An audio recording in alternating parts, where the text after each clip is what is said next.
Hello dear student, welcome in my YouTube channel. आज हम लोग देखेंगे क्लास 12 की केमिस्ट्री 2023 अनसॉल्व्ड पेपर और सेट नंबर आपके पास 7 होगा। कोड है BZ। ठीक है, ये यूपी बोर्ड का अनसॉल्व्ड पेपर चल रहा है, तो हम लोग यहाँ से देखेंगे ऑप्शनल से। और आप देख रहे हैं कि पहला इसमें ऑप्शनल ये है कि 6% solution of urea is isotonic with, किसके साथ आइसोटोनिक है। ठीक है, तो आपके पास यहाँ पर 4 ऑप्शन है। इसमें ऑप्शन नंबर 4 करेक्ट जाएगा। 1 मोलर सोल्यूशन ऑफ ग्लूकोज के साथ ये आइसोटोनिक होगा। ठीक है, कैसे होगा इसको हम लोग देखते हैं। आप सभी देख रहे हैं, मैं यहाँ पर लिखा हूँ 1 molar solution of glucose 6% weight by volume urea solution means 6 gram urea present in 100 ml of solution. ठीक है, तो पहले इसका आप मोलरिटी कैलकुलेट कर लीजिए। ठीक, मोलरिटी कैलकुलेट कर लीजिए। मोलरिटी कैलकुलेट करेंगे जब आप इसको, तो क्या होता है मोलरिटी इक्वल टू क्या होता है moles of solute upon volume of solution in litre. और यहाँ आप क्या कर रहे हैं, ये ml में दिया है तो लीटर में चेंज कर लीजिए, 1000 से आप डिवाइड कर देंगे। और मोल कैसे निकालते हैं, W अपॉन M, तो इस फार्मूले का यूज करके मोलरिटी निकालिए। ठीक है, अब यहाँ पर गिवन है 6 ग्राम, मैंने यहाँ स्मॉल 6 लिया। और यूरिया का जो मोलर मास है, ठीक है, वो होता है 60। फार्मूला क्या है यूरिया का, NH2CONH2। ठीक है, तो इसका यहाँ आ जाएगा 60, तो मैंने यहाँ 60 कर दिया है। और इसको वॉल्यूम ले लिया 100। ठीक है, तो अब इसको आप जब सॉल्व करेंगे तो आपके पास आएगा मोलरिटी 1 मोलर, किसका, यूरिया का। तो 1 मोलर यूरिया जब 1 मोलर सॉल्यूशन के बराबर होगा तो आइसोटोनिक होगा। ठीक, आइसोटोनिक मतलब क्या होता है उसको थोड़ा सा देख लिया जाए। आइसोटोनिक सॉल्यूशन क्या होता है, solution have same osmotic pressure. ठीक, सॉल्यूशन हैव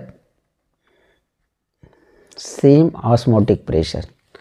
ऐसे सॉल्यूशन जिसका ऑस्मोटिक प्रेशर सेम होता है उसे आइसोटोनिक सॉल्यूशन बोला जाता है। जैसे आपके पास मान लो 2 सॉल्यूशन है, सॉल्यूशन 1 सॉल्यूशन 2।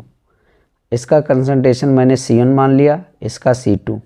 जब इसका कंसंट्रेशन दोनों का बराबर होगा तब उसे आप आइसोटोनिक बोलोगे। ठीक है, और ऑस्मोटिक प्रेशर का फार्मूला क्या होता है, pi equal to I into CRT। ठीक है, I क्या है, वांट हाफ फैक्टर, और I बराबर 1 for urea and glucose. Urea और ग्लूकोज के लिए I की वैल्यू 1 होती है क्योंकि ये डिसोसिएट होता नहीं है। तो देखिए दोनों का ऑस्मोटिक प्रेशर सेम होना है तभी आइसोटोनिक होगा। तो हम क्या करते हैं, osmotic pressure of urea equal to osmotic pressure of glucose जब बराबर होगा तभी आप आइसोटोनिक कहोगे। तो इसको मान लो आप यूरिया का, ठीक है, CRT, ये C1RT ले लिया, ये C2RT, तो RT कैंसिल। अब C1 इक्वल टू CT होना चाहिए, मतलब कंसंट्रेशन ऑफ यूरिया किसके बराबर होना चाहिए, कंसंट्रेशन ऑफ ग्लूकोज। तो हम लोगों ने कंसंट्रेशन को मोलरिटी के टर्म में निकाल लिया, तो कंसंट्रेशन यूरिया का कितना आ रहा, 1 मोलर। तो ये किसके बराबर होगा, 1 मोलर सोल्यूशन ऑफ ग्लूकोज के। ठीक है, तो ये आपके पास है यहाँ पर 6% यूरिया सोल्यूशन जो आइसोटोनिक किसके साथ है, 1 मोलर सोल्यूशन ऑफ ग्लूकोज के। नेक्स्ट क्वेश्चन देखते हैं हम लोग इसका, पहले का B पार्ट। अब नेक्स्ट आपके पास जो है देख रहे होंगे, यहाँ पर दिया है मोलरिटी सोल्यूशन चैप्टर से आपको बताना है molarity. 3 gram of acetic acid dissolve in 80 gram of benzene, the molarity of the solution. Solution की मोलरिटी बताना है। तो देखिए ऑप्शन नंबर 3 पर यहाँ पर हम लोग टिक कर रहे हैं। यहाँ पर देखते हैं आंसर कैसे आया है। अब देखिए मोलरिटी का जो फार्मूला होता है ना, ये आ जाएगा। अच्छा, आप सब लर्न करते हो ना, moles of solute upon mass of solvent in kilogram. तो बस मोलरिटी निकालने के लिए हम लोग ये रीअरेंज करके जो फार्मूला लाते हैं, small w into 1000 upon M into capital W। ठीक है, तो यहाँ पर दिया है बेटा, गिवन है स्मॉल w बराबर 3 ग्राम। ठीक है, और molecular mass of acetic acid 60 होता है, ठीक, और मास ऑफ सॉल्वेंट कितना दिए हैं 80। तो ये सभी डाटा को इसमें रख दीजिए और आप देखिए रखने के बाद जब इसको सॉल्व करते हैं तो आपके पास आ जाएगा इतना 5/8 और इसको सॉल्व करने पर आपको मिल जाएगा 0.625 मोल पर केजी। ठीक है, तो ये आपके पास आंसर आ जाएगा। नेक्स्ट आपके पास है velocity constant for a first order reaction is इतना। वेलोसिटी कांस्टेंट दिए हैं, the half life period of this reaction, मतलब की वैल्यू दिए हैं, आपको टी हाफ निकालना है। तो यहाँ पर आपके पास जो ऑप्शन दिए हैं 4, उसमें से आपको ऑप्शन नंबर 2 सही करना है। ठीक है, ये वाला। ठीक, तो हम लोग देखते हैं कैसे सही हो रहा है। अब आप देखो यहाँ पर हमने फर्स्ट ऑर्डर रिएक्शन के लिए टी हाफ का फार्मूला क्या होता है 0.693/K। और अच्छा गिवन है कि दिया हुआ 2 × 10⁻³ सेकंड इनवर्स। तो बस इस फार्मूले पर रख देंगे तो आपके पास यहाँ पर आ जाएगा। सॉल्व करने के बाद आपके पास क्या आता है 346.5, इसको इधर ले आएंगे तो 3.465 × 10⁻² सेकंड आ जाएगा। ठीक है, तो ये आपके पास ऑप्शन करेक्ट जाएगा। नेक्स्ट आपके पास इसका डी पार्ट देख लीजिए आप। डी में क्या कह रहे हैं, डी में इन्होंने ये कह रहे हैं, हाँ ये देखो रिपीट हो रहा question, the base not present in DNA is. DNA में कौन सा बेस नहीं होता, तो यूरासिल नहीं होता है, यूरासिल आरएनए में होता है। हम लोग देखते हैं बेस इन डीएनए, डीएनए में कौन से बेस होते हैं एडेनिन, ग्वानिन, थाइमिन, साइटोसिन, तो इसमें यूरासिल तो है नहीं। वैसे ही base in RNA adenine, guanine, cytosine, uracil, तो यहाँ पर आरएनए में यूरासिल होता है। ठीक है, तो आपके पास ये यूरासिल डीएनए में नहीं होता है। नेक्स्ट आपके पास है आईयूपीएसी नेम ऑफ। देखिए नंबरिंग यहाँ से करो 1 2 3 4। ठीक है, अब 3 पर आपके पास मेथिल है तो क्या हो जाएगा 3 मेथिल ब्यूटेन, 4 कार्बन है ना, ब्यूटेन 2 आल, दूसरे कार्बन पर OH है। Hinsberg reagent is benzene sulphonyl chloride. ठीक है, ये आपके पास हो जाएगा C6H5SO2Cl। ठीक है, आप इसी को ऐसा लिख सकते हैं। अब हम लोग क्वेश्चन नंबर 2 से स्टार्ट करते हैं। आपके पास यहाँ देख रहे होंगे पूछ लिया है what are fuel cell, describe the hydrogen oxygen fuel cell in brief. Short में आपको बताना है। ये 2 नंबर का क्वेश्चन है, तो 1 नंबर तो आपके पास यहाँ हो जाएगा और 1 नंबर आपके पास H2O2 के बारे में बात करोगे तो वहाँ से मिलेगा। तो फ्यूल सेल क्या होते हैं, जनरली एक गैल्वानिक सेल होते हैं, इट इज़ गैल्वानिक सेल। ठीक है, और गैल्वानिक सेल आप पढ़ते हो ना, उसमें डैनियल सेल पढ़ते हो, उसमें क्या होता है केमिकल एनर्जी किस में चेंज होती है, इलेक्ट्रिकल एनर्जी में चेंज होती है। तो फ्यूल सेल में क्या होता है डैनियल एनर्जी, डैनियल सेल आप उसका एग्जाम्पल देखे होंगे, वहाँ केमिकल एनर्जी क्या इलेक्ट्रिकल एनर्जी में चेंज हो रहा है। तो देखिए क्या कहता है, it is a galvanic cell in which chemical energy from combustion of fuels is converted to electrical energy. जब फ्यूल्स का कंबशन होता है तो केमिकल एनर्जी इलेक्ट्रिकल एनर्जी में चेंज होता है। अच्छा, अब H2O2 फ्यूल सेल के बारे में थोड़ा बात कर लो। यहाँ पर इलेक्ट्रोड रिएक्शन लिख लीजिए तो अच्छा होगा। ठीक है, देखो आपके पास यहाँ पर है ये एनोड, इसको आप समझिएगा एनोड है। ठीक है, मैं यहाँ पर आपको सही ना दिखाई दे तो मैं इसको लिख रहा हूँ, ये एनोड की रिएक्शन है। ठीक, अच्छा एनोड की रिएक्शन में क्या होता है ऑक्सीडेशन। तो आप देख रहे होंगे इधर इलेक्ट्रॉन बाहर जा रहा है ना, 4 इलेक्ट्रॉन निकल रहा है, तो ऑक्सीडेशन।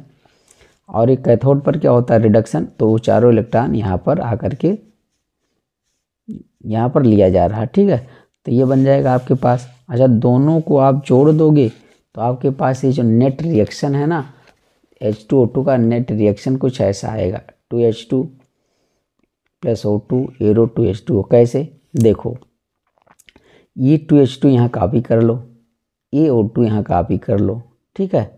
अब यहाँ पर आपके पास आ जाएगा ना, और उसके बाद आपके पास यहाँ पर जाओगे तो ये 4OH माइनस यहाँ से इसको और इसको आप कैंसिल कर दो, ठीक है, गायब हो गया। अच्छा 4 इलेक्ट्रॉन को 4 इलेक्ट्रॉन से कैंसिल कर दो, गायब हो गया। यहाँ पर 2H2 है, वो है, यहाँ 4 है, तो 2H2 यहाँ से कट जाएगा और इधर 2 कट जाएगा तो 2 ही बचेगा। तो ये नेट रिएक्शन H2O2 का है, लेकिन आप जब लिखेंगे तो तीनों को लिखना है, ठीक है, ऐसा करना है। अच्छा इसके बारे में थोड़ा सा फिगर भी जान लीजिए आप सब।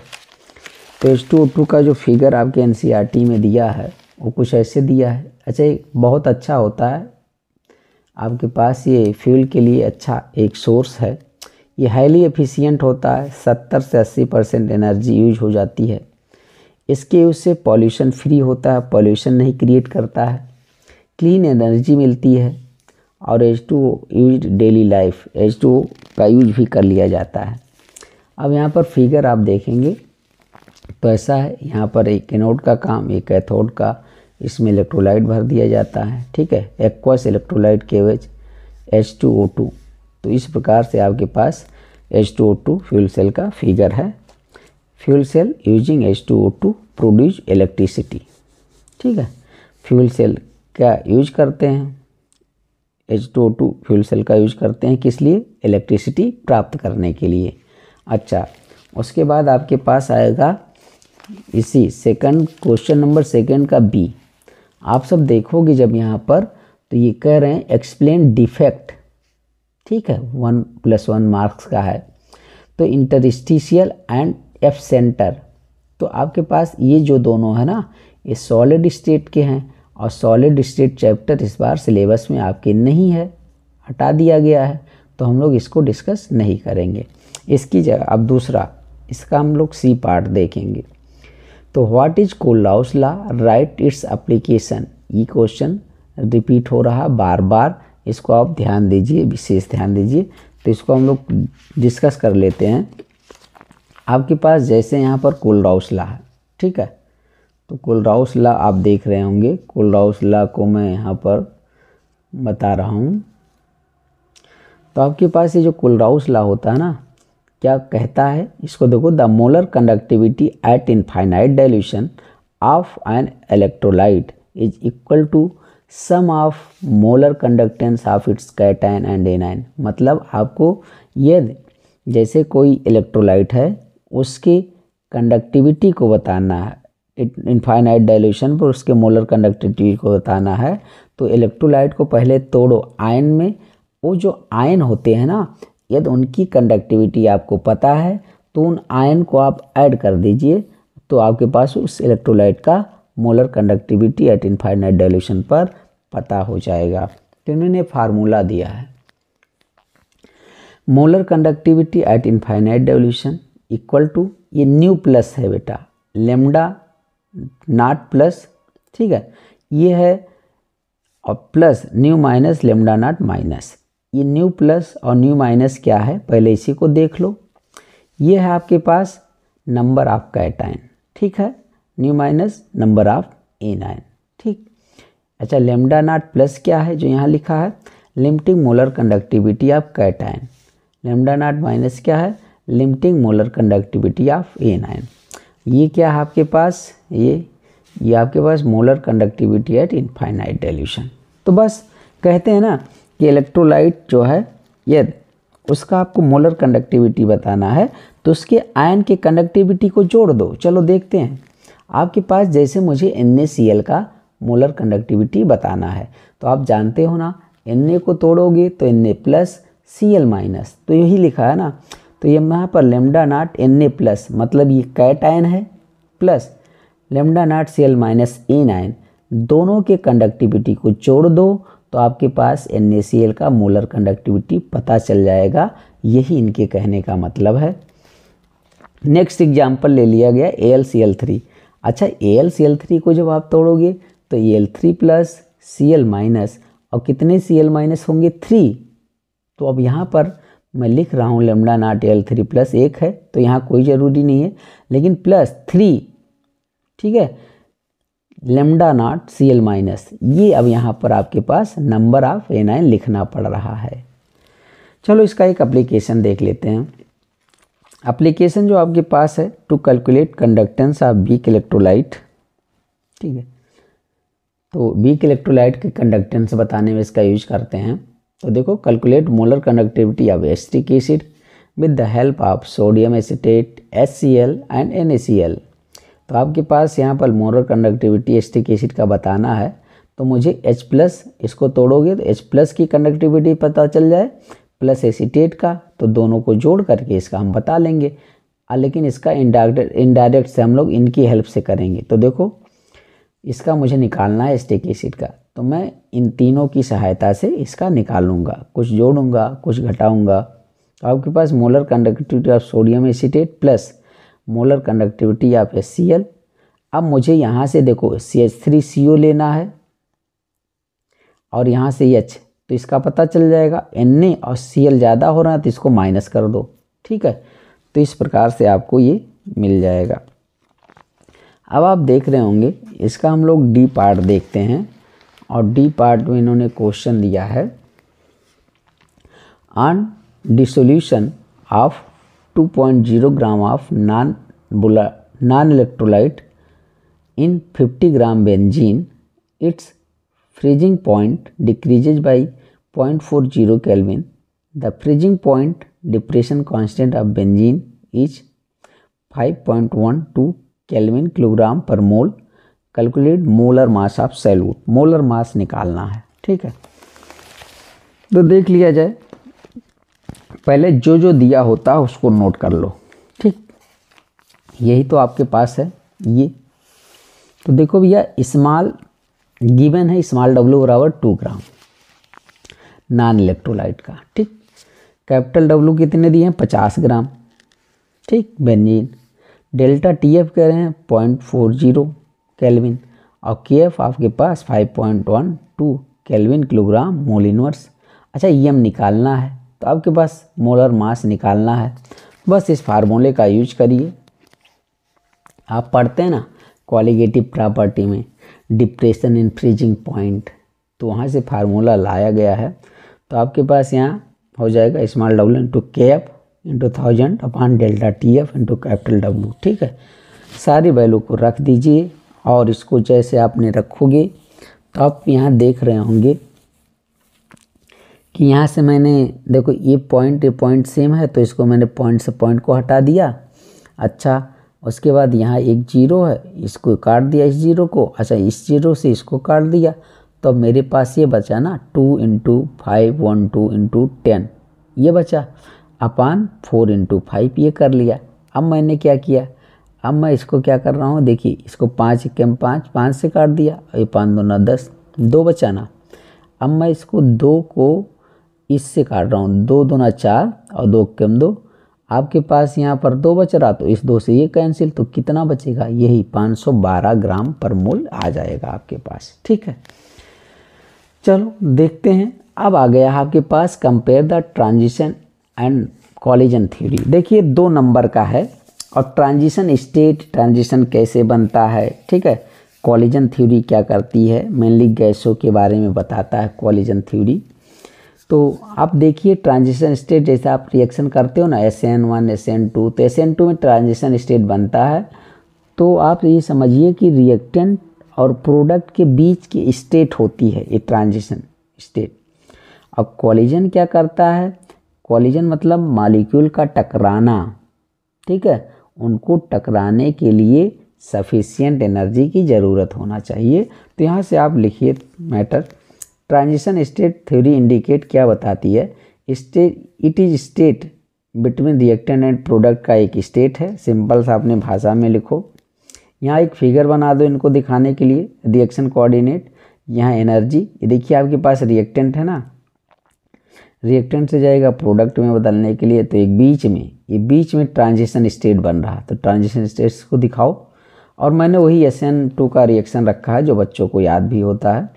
तो जैसे ही आता है OH जैसे अटैक करेगा तैसे Cl निकलने लगता है, तो एक बीच में ट्रांजिशन स्टेट बन जाता है ना, ठीक है। ये अनस्टेबल होता है क्योंकि कार्बन की वैलेंसी 5 होगी, ये तुरंत प्रोडक्ट में बदलेगा और CH3OH Cl- आपको मिलेगा। कॉलिजन थ्योरी के बारे में देख लो, क्या कह रहे हैं कॉलिजन थ्योरी। ये कह रहे हैं रिएक्शन आकर when molecule collide with sufficient kinetic energy. Reaction तब होता है जब मॉलिक्यूल का जो टक्कर होता है ना वो सफिशिएंट एनर्जी के साथ हो, अच्छे से टक्कर हो, अच्छे से, तभी जाकर के वो रिएक्टेंट प्रोडक्ट में बदल पाएगा। तो जैसे यहाँ पर देखो लो कंसंट्रेशन फ्यू कोलिजन, यदि कम लोग हैं एक रूम में तो कम टक्कर होने की चांस है, लेकिन यदि उसमें 100 लोग आ जाएंगे तो टक्कर ज़्यादा होगा। ठीक है, तो हाई कंसंट्रेशन मोर कोलिजन। गैस फेज के बारे में बात करता है। देखो ए इधर जा रहा था, बी आ रहा था, टकरा गया और टकराने के बाद बन गया AB। तो रिएक्शन होने के लिए टकराना ज़रूरी है। ठीक है, तो ये कह रहे हैं, इसके बारे में और थोड़ा बहुत लिख लिया जाए। Transition state theory relate to the formation of intermediate compound in transition state. इसमें एक इंटरमीडिएट कंपाउंड बनाता है, उससे रिलेट करता है। ठीक है, ट्रांजिशन स्टेट थ्योरी क्या बताती है, इंटरमीडिएट कंपाउंड के बारे में बताने की कोशिश करती है। इंटरमीडिएट समझिए जो बनता है ना उससे रिलेट करता है। अच्छा, rate directly proportional to transition state है, तो रेट आपके पास जो रिएक्शन होगा ट्रांजिशन स्टेट के डायरेक्टली प्रोपोर्शनल होगा। और यदि आप यहाँ पर प्रोपोर्शनलिटी का साइन हटाओ तो क्या आ जाएगा, एक कांस्टेंट। तो रेट बराबर क्या हो जाएगा, K इंटू ट्रांजिशन स्टेट। इधर देख लो, ये रिलेट किस में करता है, relate to the collision between gas molecule के बीच में कॉलिजन को रिलेट करता है। ठीक है, ट्रांजिशन स्टेट में इंटरमीडिएट के फॉर्मेशन को रिलेट करता है। अच्छा देखो, molecule collide with sufficient energy, तो जब सफिशिएंट एनर्जी के साथ कोलाइड करते हैं ना तो उसी को थ्रेशोल्ड एनर्जी बोलते हैं। वो थ्रेशोल्ड एनर्जी के बराबर उसका एनर्जी होना चाहिए, तभी वो रिएक्टेंट से प्रोडक्ट में बदलेगा। तो थ्रेशोल्ड एनर्जी मैं यहाँ लिखा हूँ TE। ये activation energy plus energy of reacting species, दोनों को जोड़ देंगे तो थ्रेशोल्ड एनर्जी के बराबर हो जाएगा। चलो एक फिगर देख लो, आपके पास यहाँ देखो ये एनर्जी है, ये रिएक्शन प्रोग्रेस कर रहा है, ये यहाँ पर ये रिएक्टेंट है R, ये प्रोडक्ट है। अब मुझे ये पहाड़ी चढ़ना है, ये रिएक्टेंट को इधर करने के लिए मुझे इतनी ऊंची पहाड़ी चढ़ना है, ये थ्रेशोल्ड एनर्जी है। थ्रेशोल्ड एनर्जी, ये मान लो रिएक्टेंट है, इनकी एनर्जी यहाँ पर है। अब इन्हें थ्रेशोल्ड एनर्जी के बराबर जाना है, तो ये जो एनर्जी देना होता है ना ये एक्टिवेशन एनर्जी होता है। तो यही तो एक्टिवेशन एनर्जी प्लस रिएक्टेंट की पहले से एनर्जी, तो पहले से इतनी एनर्जी थी तो आपके पास ये होगा, मतलब ये सफिशिएंट एनर्जी होगी टक्कर करने वाले मॉलिक्यूल का, तभी रिएक्टेंट से प्रोडक्ट बदलेगा। चलो ठीक, आपके पास आ जाते हैं अब हम लोग क्वेश्चन नंबर इसके बी पार्ट को। Why most of the transition element are coloured. ये बहुत ही पॉपुलर क्वेश्चन है। ट्रांजिशन एलिमेंट कलर क्यों होते हैं, तो भैया कलर इसलिए होते हैं due to presence of unpaired electron, उसमें अनपेयर्ड इलेक्ट्रॉन मोस्टली पाया जाता है। अनपेयर्ड इलेक्ट्रॉन होगा तो DD ट्रांजिशन होगा और वो कलर देंगे। एक एग्जाम्पल ले लो, Ni2+ निकिल का एटॉमिक नंबर 28 होता है, बट आप 2 इलेक्ट्रॉन निकालोगे तो आपके पास 2 इलेक्ट्रॉन मैंने S से निकाला है, 3D8 हो जाएगा। 3D8 को आप ऑर्बिटल में बंद कर लो तो देखो यहाँ पर 2 अनपेयर्ड इलेक्ट्रॉन दिखाई दे रहे होंगे। ठीक है, तो अनपेयर्ड इलेक्ट्रॉन होगा तो DD ट्रांजिशन होगा। DD क्या, DD ट्रांजिशन क्या, T2G से EG, EG से T2G। ठीक है, क्योंकि D ऑर्बिटल टूटता है ना T2G और EG में। चलिए उसके बाद आपके पास आ जाता है इसका C पार्ट, और C पार्ट में भैया एक एक नंबर के पूछे हैं क्वेश्चन ये। ठीक है, मैटर ज़्यादा हो रहा है, चलो ठीक है देखते हैं। NiCl4 ब्रैकेट में 2- is paramagnetic while NiCO4 is diamagnetic although both are tetrahedral. चलो ठीक है, इलेक्ट्रॉनिक कॉन्फ़िगरेशन करो। पहला कह रहे हैं पैरामैग्नेटिक क्यों है, तो इसमें ऑक्सीडेशन नंबर निकालोगे तो 2+ आएगा, और इसका इलेक्ट्रॉनिक कॉन्फ़िगरेशन करोगे तो 3D8 4S 0 आएगा। अच्छा, ये यहाँ पर ऐसे बॉक्स बना लेंगे। ठीक, 8 इलेक्ट्रॉन आपने भर लिया और S को मैंने ऐसे खाली कर लिख लिया, और यहाँ पर P को, क्योंकि मुझे 4 ऑर्बिटल खाली चाहिए। अच्छा, Cl यहाँ पर क्लोराइड आयन जो है, क्लोराइडो वो वीक लिगेंड है तो पेयरिंग नहीं करवा पाएगा, तो ये सिंगल ही पड़ा रहेगा। ठीक है, तो इसको मिक्स करेंगे तो sp3 है, एक S 3p के sp3, और sp3 जब हाइब्रिडाइजेशन होता तो टेट्राहेड्रल आपके पास आ जाएगा। ठीक है, तो आपके पास यहाँ पर देखोगे अनपेड इलेक्ट्रॉन 2 है, तो जब अनपेड इलेक्ट्रॉन होता है तो पैरामैग्नेटिक होता है। दूसरा एग्जाम्पल देखो, NiCO का होल 4, यहाँ पर निकल 0 ऑक्सीडेशन नंबर में है, तो 3d8 4s2 आप ऐसे करोगे।